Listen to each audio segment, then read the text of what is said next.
Hey guys, Zero here again, and I got another unpacking for you. Another one of those Russian 3D paper models. Another one of the buildings. I've been wanting to get this one for a while, and I actually picked it up off of Amazon for really cheap, like 16 bucks, I think it was, shipped. And I wanted to get this one because this is actually a piece we could use in our Warhammer Fantasy Village that we're finishing up, and I felt like we needed one more bridge. We actually have like a resin, I bought a resin bridge a long time ago, and it's just one of those little hill-like bridges. You just pop it down right over a river, but the river section is a little bit thick, so the kind of little teeters a little bit on it, but that's okay. I mean, it still works, it still does what it's supposed to do, but I felt like we needed one more bridge, for the scenery, so that you could have 2 points on the table where people could cross the river. So I picked up the bridge set, because I figured it was 15 bucks, it's super cheap. This is actually most of it's in English, actually. I'm surprised, but it just says bridge, but it actually has excuse me. It actually has a tower attached to it, like a guard tower. So this is actually pretty cool. It kind of helps with what we're going to be doing with the town and how I'm going to be, where this is going to be. It'll be outside the town right before you get to the gatehouse. So we'll crack this open at the table, and I'll give you guys a shot of what's in here. I might even build it. I'm still debating on whether or not I'm going to build it on camera, because I did the town wall, and I know I did the video a while ago, but I did a build video of the town wall, and I just haven't added any audio to it yet, because I'm having trouble. I'm learning how to add voiceovers, and I apologize for anybody for that delay. And I know it's like super late video, so I might do one for this one as well. This is kind of more updated. So let's get over to the table and take a look.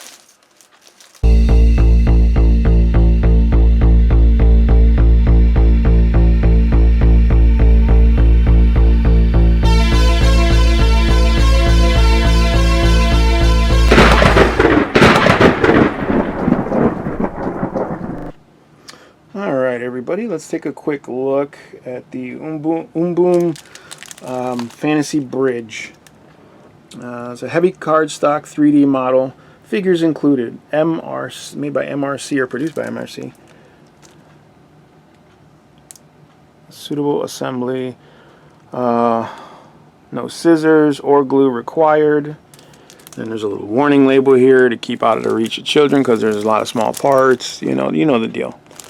That's cool. This one's actually featuring a bunch of the other buildings too, which is very, very cool. And here we have some dialogue on the back, and it's in English, so I apologize. I'm dealing with the camera legs here, and it's like super shiny. Not sure if you guys can see that very well, and I apologize if you can't. Let's try this. Let's see if this works better.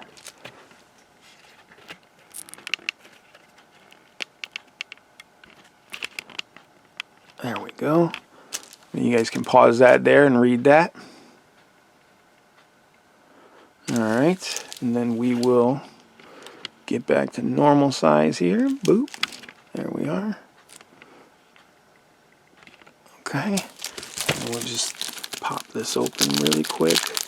I'm not going to put it together right this second, but we'll just take a quick look at the panels and the instructions.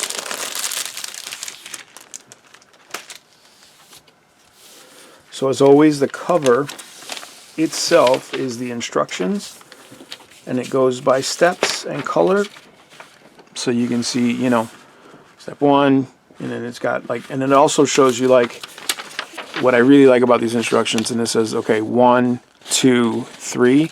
That's actually the order in which you put this together, which is really cool. Follow the order. It'll make things a lot easier for you. It's just in my opinion. I mean, you could do however you want, but that's just my opinion. And here we have, we have another quick reference to some of the other kits they have. And I have the tavern and the wall. I think I might get a couple more. I don't know. I keep telling myself, no, that's good enough. But there's some that are really nice that I just kind of want to add to our collection. Like this here, this round tower. This is actually compatible with this. You can actually stack this onto that. Or you can stack this tower onto that and actually work together. So, I mean, you can play around and see what combinations you come up with. But there you go. That's the cover in its entirety. Watch number 201 Watchtower, number 245 Watermill. That's cool too. I would get the Watermill, but I already made one, so no need to have two of them. Now Windmill, that might be a little different. Maybe a Windmill. I think they actually have one. There is an Instagrammer that I follow, and I will put his name in the description. You could check him out. He actually has a whole bunch of these, and he does a pretty good photo feature of all of the stuff. You have your bases for your figures, and then you've got your bases for your horses. And as always, what I really like about these, I mean, again, this is if you're a starting DM and you're just getting started and you don't want to spend $20 per miniature or whatever it is, you know, even $5 a mini, like at the D&D level and the Bones level, the Reaper Bones, you get yourself some of these and you've got a ton of little figures and they're printed so that they're not mirrored on each side. So if you look, right, you see his shield is actually on his left side, right? And then there's the shield there. You see, so that's actually really cool. And they're just card standees. You don't need to. I don't like these bases. Because they're foam and they're really soft and they floppy around. But you can get standee bases. There's a Litco accessories makes them. You can actually just get them little cardboard game stands. You know, like for game figures and stuff like that, like board game stuff. Get a bunch of those. And you'll be able to stand these up, and boom, Bob's your uncle, Fanny's your aunt. See the guy with the knight there? And then look, that's his backside. So it's pretty cool. I don't need to use it. I mean, I'm not going to use them unless there's something that is called for, specifically in my game. Then I'll throw these on the table. But I mean, and that's only because I have a buttload of miniatures. But I will use them actually. I will if I need them. I will definitely use them because why not? You know what I mean? It's a resource. So I haven't thrown any of the ones I bought out because I knew I was like, well, I might actually come into using these. So you never know. So what again I like is that they make an interior for these things, right? They actually have each of the buildings has an interior, because most of them can be opened up and. You can put your figures inside. I mean, it's not necessarily functional for a tabletop wargaming situation like Warhammer or Age of Sigmar, or even 40K. You're not going to want to put guys in there because you're just not going to want to move them around. But for Dungeons and Dragons, I mean, go wild. Why not? Looks like this was inspected by number 6. Number 6. Okay, but there you go. And I'm really hoping that this will work out for what we need for our table. Just to have the little bridge over the river, and it's got the little guard tower next to it. I thought that was a really cool touch, just to have that in there. So we're gonna give that a shot. As I said before, I might do a build video for this and keep practicing my voiceover stuff. I'm not really good at it yet.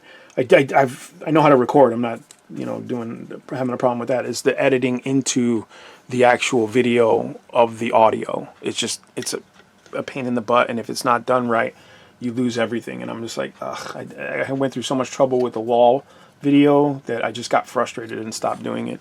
But I'm gonna give it another shot, and I'll see if I can get that for you guys. And as always, like, subscribe, share. Come visit us on the Tabletop Dungeoneers Discord server. Put the little guy right there.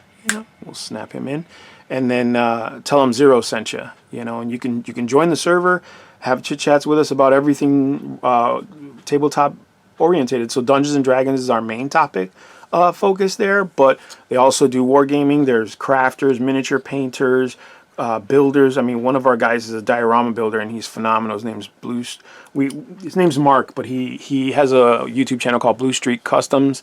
You guys could check him out. His link will be in my description as well. He's got some phenomenal dioramas. I mean, I build scenery for tabletop wargaming, and I do it like in a practical sense because it's like, you know, what you're going to use and not use. But this guy makes amazing dioramas. So check him out. And again, tell him Zero sent you, and he'll know where you're coming from.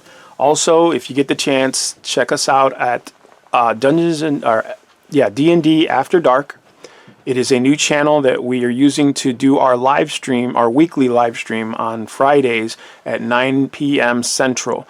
So you can actually come on and chat with us there if you're interested in, you know, just hearing our take on Dungeons and Dragons and how to get started. And we've got a lot of experienced speakers on the show. We're talking guys that have over 40, 50 years of experience with Dungeons and Dragons. Some people have even played the Brown books.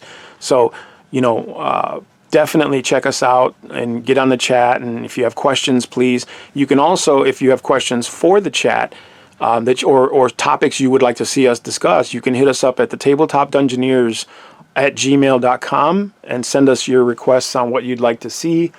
Or critiques if you have anything you think we should change or we should try doing differently. Please send us some information, because the more feedback we get, the more responsive and the better the show we can produce for you guys. So check us out there, and as always, guys, thank you for watching.